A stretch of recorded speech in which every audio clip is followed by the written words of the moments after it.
Story time. Story time. Bible story time.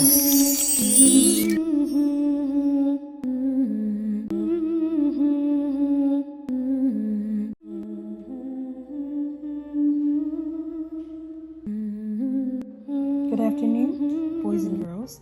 Welcome to Bible 365 Bible Stories and Prayers, where we read one Bible story a day for 1 year.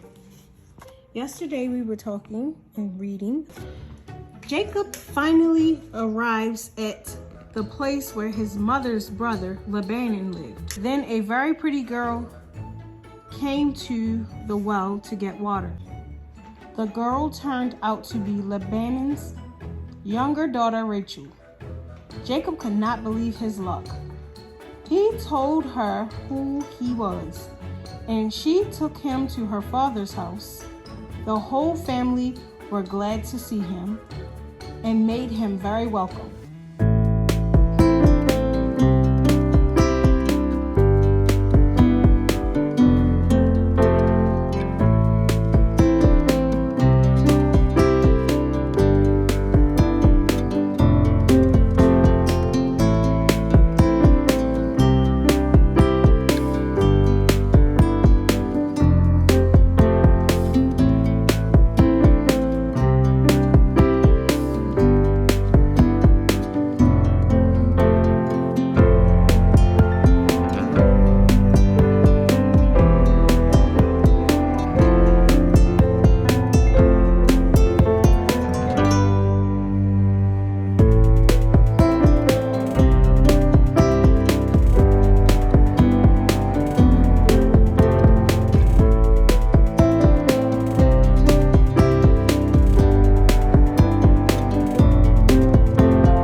See you later. Like, comment, subscribe. Next time.